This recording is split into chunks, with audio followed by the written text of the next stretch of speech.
Olá pessoal, boa tarde para todos e todas. Em primeiro lugar, bem-vindos à aula online novamente. Espero que estejam com saúde, que esteja tudo bem com a família de vocês. E muito bem-vindas e bem-vindos. Principalmente é essa a mensagem de hoje. A gente vai bater um papo um pouquinho, né, sobre as condições da gente voltar a fazer as aulas presenciais e tudo mais. Mas primeira coisa é dar as boas-vindas a todas e todos. E a gente vai estar lutando para que mais gente esteja conectado aí nas aulas online, que é super importante também fazer e continuar estudando.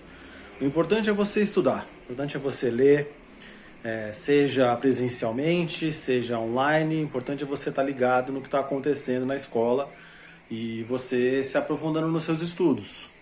A gente consegue fazer isso mais facilmente sozinho, outros precisam realmente estar na escola.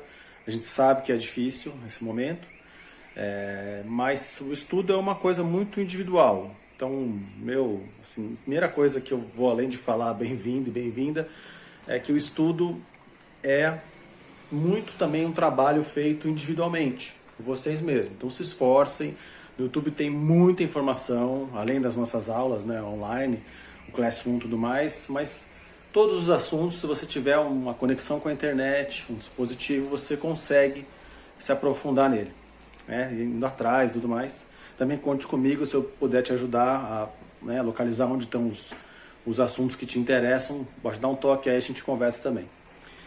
Bom, conversar também é importante sobre as nossas aulas virtuais ou não, né? Por que a gente não voltou presencialmente ainda? Não voltamos porque a prefeitura não foi capaz de fazer um contrato com as meninas da limpeza, né, com as empresas da limpeza, melhor dizendo, para que tivessem funcionários e funcionárias da limpeza para a nossa escola. Então, assim como a gente, tem mais 500 escolas, 500 e poucas escolas, que não iniciaram no dia 15, como estava combinado, porque simplesmente a prefeitura não fez um contrato com essas empresas de limpeza. Então, como é que você vai ter segurança para voltar nesse momento, se a prefeitura nem mesmo conseguiu fazer um contrato de limpeza? Teve 11 meses para se preparar para o retorno presencial, mas nem isso fizeram. Reformas na nossa escola não teve uma reforma, é a mesma escola que vocês conhecem, que é um local fechado, que não tem ventilação, né? Não corre o ar ali, não temos pátio, não temos uma área ao ar livre para a gente poder fazer uma aula respirando um ar puro, né? Um ar que fosse movimentado, né? Se você ficar o tempo inteiro num local fechado, né? Um local com 4 paredes e só com aquela janelinha, né? que tem aquelas grades do lado de fora, não é o suficiente para o ar trocar. Então, não há essa ventilação necessária para a volta segura do jeito que está a pandemia. Vocês estão vendo os números, né? Sabem que São Paulo agora está com novas cepas, né? Com novas variantes do coronavírus, que pouco se sabe, a gente só sabe que é mais contagioso, né? Esse grupo de novas variantes aí é um grupo que contagia mais e alguns estudos dizem que inclusive é mais mortal, né? Tem mais periculosidade para nós humanos. Então a gente fica com medo por nós, por nossos familiares e pelos estudantes, por vocês e por seus familiares, né? Então, a nossa volta presencial fica comprometida, porque a gente fica com medo realmente de voltar a contaminar vocês e vice-versa, ser contaminado, né? Fazer o vírus circular mais. Por isso a gente está tentando lutar e conversar para que as aulas continuem online, até que a gente tenha uma segurança melhor na escola, a gente tenha contaminação menos complicada em São Paulo, pode ser também, ou então que a gente tenha vacina para quem lida com as crianças, né? Para não passarmos para vocês, né? A ideia é que a gente faça um retorno às aulas presenciais mais seguro possível. Claro que a direção, as coordenadoras estão pensando na melhor forma possível para fazer esse retorno com segurança, mesmo com todos os problemas que a gente está tendo, né? Claro que sem ninguém da limpeza não é possível, né? Mas elas estão pensando em esquemas para diminuir o risco, mas o risco sempre há, né? Se a gente pensar que não tem isso por causa dos protocolos, aí nenhum médico vai ficar doente, né?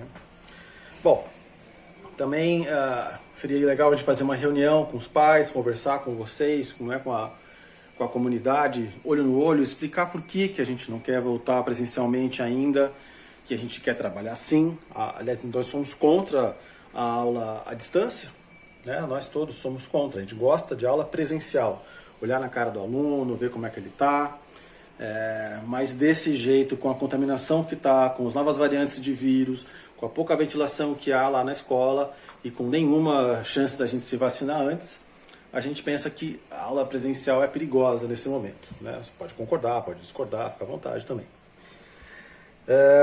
A gente precisa de apoio também do governo para a gente poder distribuir aqueles tão famosos tablets que eles falam que iam, né, dar para vocês, para aquelas pessoas que não têm dispositivo em casa, não têm internet em casa, como é que vão acompanhar a aula online, né? A gente torce para que realmente eles arrumem esses dispositivos, esses tablets, esses chips que iam entregar para vocês.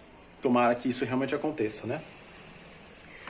E, bom, também eu vi também de algumas pessoas dizendo assim, mas qual a diferença do professor para outro funcionário qualquer? Por exemplo, um funcionário que está no mercado, né? Uma caixa de mercado, uma pessoa que trabalha na padaria, o entregador. Qual que é a diferença? Por que o professor é tão especial? Não é questão de ser professor ser especial, gente, né? É só questão de como que a gente trabalha. Ninguém fica numa padaria ou no mercado com as mesmas pessoas num lugar fechado por 5 horas. Ninguém fica respirando o mesmo ar tanto tempo. As pessoas passam, né? O caixa, o funcionário está com a máscara, está com face shield, e as pessoas vão passando rapidamente por ele, mas ele não fica falando o tempo todo, ou ouvindo pessoas falando o tempo todo numa sala fechada. Nós, professores, ficamos. Então é o primeiro ponto. Crianças e adolescentes são mais difíceis de lidar. Isso, acho que todo mundo sabe como é uma criança, um adolescente que não vai ficar com a máscara 5 horas todos os dias que ficar, certo? É difícil manter os protocolos todos, de lavação de mão, né, de não comer lá na sala de aula, né? Não vai poder chupar uma bala, pegar um pirulito, mesmo tomar água com a garrafinha, vai ter que sair para tomar água com a garrafinha, não pode comer na sala de jeito nenhum, não vai poder trocar lápis ou caneta ou borracha com o colega, quer dizer, não vai poder emprestar nada, nem pegar emprestado, nem emprestar nenhum objeto, né? Nem pensar de você dar um pirulito, dar uma bala para alguém, ou passar batom, que as meninas gostam de passar batom, deixar a outra passar também, isso não vai ser permitido. Então são várias normas que a gente tem que fazer com que os alunos entendam, e é desgastante e é perigoso, né? A gente não está, lembrando que a gente estava conversando antes, não é como numa padaria, não é como no mercado, que você conversa com um adulto, o adulto faz o que a gente está solicitando. A gente trabalha muito com crianças, né? Então vai ser difícil, é difícil a gente manter a segurança para todos. Não há máscara para todos também. Você tem que trocar a cada 3 horas a máscara, eles vão dar só 3 máscaras para cada estudante. Então, se contar só com o material que a escola vai dar, não vai ser possível ficar trocando de máscara todos os dias com a velocidade, com o tempo que deveria ser, cada 3 horas, né? Porque fica molhada a máscara e não presta para nada, nem para os outros, nem para a própria criança, a proteção, né? Já falamos que não tem ventilação, né? Tem sala que fica muito fechada ali, a gente fica respirando e o vírus realmente circula pelo ar também, a gente sabe disso, né? E assim, você ia ao bar, a pessoa ia ao restaurante, a pessoa jogar bola, ir nos batucões, é uma coisa de uma escolha individual. Se a família deixa a criança ir jogar bola todos os dias sem máscara, é uma escolha que a família fez, né? Tá indo contra os protocolos de segurança, mas é uma escolha que a família está deixando a criança fazer isso. Mas na escola ela é obrigada a ir. Eu, como professor, sou obrigado a ir também. E se a gente pensar um pouquinho sobre como é que eu trabalho, por exemplo, como é que eu vou para a escola? Eu pego 2 conduções para ir, né, 2 ônibus para ir, e dou aula para todas as turmas, de manhã, tarde e noite. Dou aula para todas as turmas do colégio, mexendo em livro, o professor de leitura mexe em livro, em papel, que também é um contagiante. A gente não vai poder usar a sala de leitura, né? mas eu vou trabalhar com os livros, enfim. E é uma substância, papel é uma substância contaminante, pode ser contaminado através do papel. E eu volto para casa pegando mais 2 ônibus. Então, gente, posso ser o chamado vetor, aquele que passa a doença para muitas pessoas. Eu posso pegar, como já peguei o coronavírus, né? Não fiquei bem, passei 11 dias bastante ruim, né? Febre, malzão e tal. Não cheguei a ser internado, ainda bem, mas não fiquei bem e não gostaria de pegar isso de novo. Provavelmente, se as aulas foram presenciais, eu vou acabar pegando isso aí. É ruim para mim e é ruim para vocês, que são meus alunos, e para os familiares de vocês. E para os meus colegas também, né? Você tem um colega que tem a mãe que passou por uma operação recentemente, que tem pressão alta e tudo mais. Vai se eu pego essa doença, passo para ela passa para a mãe e pode ser que ela fique muito mal. Então, por tudo isso, pela saúde nossa e de vocês, é que a gente luta para que as aulas continuem da maneira que está, online. Beleza? E esse tipo de aula também, será que vale a pena a gente fazer esse esforço todo? Como é que vai ser a aula presencialmente, né? Você vai ter que ficar com a máscara sempre, às 5 horas de máscara, certo? Com máscara lá. Como eu falei, não vai poder emprestar material, não vai poder pegar nada emprestado, não vai poder brincar com os amigos. O recreio, na hora de descer, é descer, sentar para comer, depois subir. Quer dizer, as crianças vão poder trocar ideia, conversar, correr, né? Que as crianças têm necessidade de brincar, de abraçar o coleguinha, de abraçar a professora muitas vezes, né? E isso não vai poder, já imaginou? Então, quer dizer, essa experiência da escola vai ser outra, e não vai ser todo dia. A escola optou por um revezamento, já que são só 35% dos alunos na escola, né, que é permitido.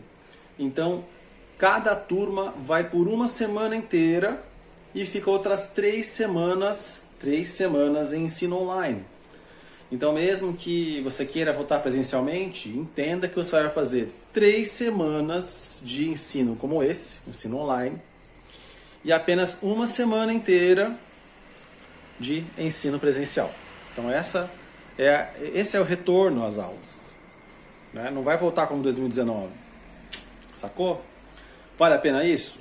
É um ganho? Na minha aula de leitura, não vale, porque eu não vou poder nem levar vocês para a sala de leitura, nem tenho vídeos como esse aqui, né, essa forma de fazer aula, nem tenho como colocar um projetor, porque as salas não tem mais nem cortina, por causa do coronavírus, é perigoso ter cortina. Não tem como deixar escura a sala para colocar o projetor para a gente ver um vídeo, conversar sobre o vídeo, né? Então, a minha aula vai ficar mais empobrecida, digamos assim, presencialmente, do que à distância. Então tem várias coisas aí que para mim, eu acho que assim, desse jeito não vale a pena o retorno às aulas presenciais, desse jeito. Acho que a gente tem que lutar para que as condições sejam melhores para a gente poder fazer um retorno presencial real, não de mentirinha, né? Então é isso que eu queria dizer sobre essa parte, né, das boas-vindas. E falar um pouco sobre os protocolos e sobre a questão de ser online ou não as aulas. O que a gente está pedindo? Né? O pessoal fala, o professor só quer voltar se tiver vacinado. Não é isso que a gente está falando. A gente precisa voltar com segurança, ou com vacina, né? Ou com um nível menos ruim de infecção por São Paulo. A gente está pedindo, primeira coisa, quando a gente está falando em voltar às aulas, nós vamos voltar à aula sempre online. A gente quer dar aula online, ter o direito de fazer aula à distância enquanto a gente está com esses níveis de contaminação, com essas variantes e sem vacina. Primeira coisa. Depois a gente está solicitando também, quando a gente exige coisas da prefeitura e tal, é uma distribuição de meios eletrônicos para vocês acompanhar as aulas online. Muitos não têm condição de acompanhar a aula online como deveria, com a frequência que deveria, porque não tem esse dispositivo, não tem um tablet, ou não tem um celular, não tem um computador para ver as aulas. Então a prefeitura, no nosso entendimento, deveria, né, levar isso para os alunos. E a gente pede sim vacinação urgente depois, claro, dos idosos, que têm doenças que agravam a Covid e tudo mais, colocar nós, né, os professores e quem lida com as crianças em geral, na fila da vacinação. A gente acha importante, depois o pessoal da saúde e tudo mais. que a gente esteja, né, nessa fila aí. Que tenha mais testagem. A gente não tem testagem. Como é que está a infecção na escola? Como é que está a infecção entre os professores, entre os alunos? Tem que testar. Cadê os testes? Não tem programação de teste, né? E também EPIs adequados. A gente tem que ter aquela máscara adequada para realmente não pegar essas novas variantes, né? Tem países que estão proibindo essa máscara de pano que a gente usa porque não é o suficiente para essas novas variantes mais contaminantes. E também a gente pede para que não transfiram o problema da criança estar contaminada ou ser uma contaminação, que não transfiram essa responsabilidade para as famílias. A responsabilidade deve ser da escola, da prefeitura. Não falar assim, o menino ficou doente com coronavírus por causa da família. Difícil, vão passar a culpa para quem? Para o professor? Para a escola? Para vocês? Enfim, muito difícil tudo isso. Mas agora vamos fazer uma leitura, né? Passar para a fase boa da aula, na minha opinião. Bom, pessoal, chegou aquela hora que é a hora mais legal dessa aula, eu espero que seja, que é a gente fazer uma aula de leitura de verdade. Então vamos voltar a ler autores diferentes, né? Conhecer gêneros textuais diversos, vamos fazer uma leitura de um poema bacana, ou de uma aventura, ou de uma crônica, de um conto, de tantos textos diferentes que a gente pode ler e se divertir. Porque a leitura, gente, a leitura é diversão também. Sério, é que nem ver um filme. Pode ser bacana ou pode ser chato, depende do tipo de filme. Então, às vezes você acha ainda a leitura uma coisa chata, difícil, porque você ainda não pegou aquele autor que você vai ficar admirado com ele, ou é um tipo de leitura que você vai curtir. Às vezes você não gosta de poesia, mas você gosta de uma boa crônica engraçada, de humor, né? Ou você gosta de aventura. Então, bacana é quando a pessoa descobre aquilo que ela gosta. Eu gosto de quadrinho, né? De história em quadrinho, história de aventura de quadrinho, de heróis, enfim. É legal você achar o que curte, o que você curte, o que faz você aí dentro vibrar na hora da leitura. Se você descobrir, sorte sua, aí embarca nessas leituras que você vai descobrir um monte de coisas legais e a leitura não vai te soltar mais. É isso que a gente sonha, quem dá aula de leitura sonha que o aluno descubra uma coisa legal, né? Um assunto que deixe ele encantado, e aí ele vai para o mundo da leitura, primeiro buscando o que ele já conhece, depois vai começando a buscar outras coisas e aumentando aí a mente para a leitura, o mundo da leitura. É isso que eu desejo para vocês. Bom, nós vamos começar a leitura lendo um pouquinho desse livro aqui, que 50 Brasileiras Incríveis é o nome do livro. 50 Brasileiras Incríveis. Esse aqui. E são várias pequenas biografias de mulheres importantes da nossa história. Então, tem desde atrizes até pessoas que foram importantes na história em geral, né, na história do Brasil e tudo mais. Então, vamos fazer uma leitura juntos. Hoje vamos conhecer quem é a Fernanda Montenegro. Vamos ver um pouco sobre ela. Vocês conhecem? É uma atriz. Já fez trabalhos na Globo, né? Ela até disputou o Oscar. Uma mega baita, super blaster atriz. E que a gente vai conhecer um pouco mais. Aqui está um desenho, foi feito dela, né? Fernanda Montenegro, 1929. Era uma vez uma menina chamada Arlete, que nasceu com um talento muito especial. Sabia atuar no palco como quase ninguém. Por isso, todo mundo diria mais tarde que era a grande dama do teatro brasileiro. Ela mesma achava que era apenas uma pessoa comum. Arlete começou sua carreira como radioatriz, lendo textos de teatro no Rio de Janeiro, quando tinha 15 anos. Porque naquela época, gente, o pessoal fazia novela e séries e tal pelo rádio, só ouvindo, não tinha imagem. Então ela começou a trabalhar como atriz de rádio. Olha que legal. Então imagina você contar uma história, né, só com sons, né, só com tipo de entonação da voz, você dá, né, o caráter para aquele personagem e também os barulhos todos que estão acontecendo, né, naquela cena, sei lá, sempre só o barulho, você vai ambientar quem está ouvindo aquilo só pelos efeitos sonoros. É bem diferente. Era esmirradinha, não pesava muito mais que 40 quilos, mas quando interpretava as peças apenas com seu tom de voz, sabia dar emoção àquelas histórias, virava uma giganta. Desse jeito, foi por toda a vida. Até então seu nome era esse mesmo, mas ela colocou na cabeça que precisava mudar para algo mais forte. E escolheu o nome Fernanda e o sobrenome Montenegro para chamar de seus. Concebeu ali a grande atriz. Ao lado da rádio, onde trabalhou por 10 anos, havia um grupo de teatro amador.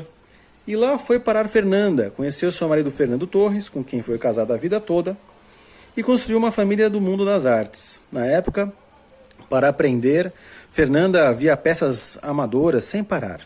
Só Hamlet foram 17 vezes. Pouco depois, em 1950, estreou nos palcos. O grande público foi conhecê-la na TV Tupi, onde fez dezenas de peças que eram exibidas na tela. No cinema, estreou em 1964 em A Falecida. Durante a ditadura militar, ela e o marido foram ameaçados. Eram tempos sem liberdade. Então tiveram que cancelar espetáculos e até encenaram com as luzes acesas para não correr riscos. Fernanda manteve sua altivez. É que ela está mais para a formiga que para a cigarra. Sabe tecer com paciência cada uma das cenas e personagens. O teatro e seus mistérios sempre foram seu grande amor, sua vida. Nem a fama das novelas de televisão mudou isso também. O cinema lhe proporcionou muitas alegrias por sua atuação como Dora no filme Central do Brasil. Foi a única brasileira na história a ser indicada ao Oscar de melhor atriz. Até hoje, com mais de 60 anos de carreira, o palco é a sua grande paixão. Quando a gente fala assim que o palco é a sua grande paixão, é que ela gosta mesmo de ser atriz de teatro. E é isso, né? Bom, o teatro hoje em dia, por causa da pandemia, ficou mais difícil ainda do que quem faz cinema ou novela, né? Enfim, porque você precisa de pessoas ali, né? Na plateia e tal, para poder existir o teatro, né? Então é isso, gente. Essa foi a Fernanda Montenegro, que a gente conheceu um pouquinho dela. Vamos ler depois outras biografias de gente famosa. E um grande abraço, espero que vocês estejam bem e continuem bem, de saúde. Estamos juntos aí. O que eu puder ajudar vocês aí, se quiserem alguma dica de estudo, né, conversar comigo sobre outros assuntos, precisar de alguma coisa, se tiver ao meu alcance, estamos aí. Grande abraço para vocês. Até a próxima.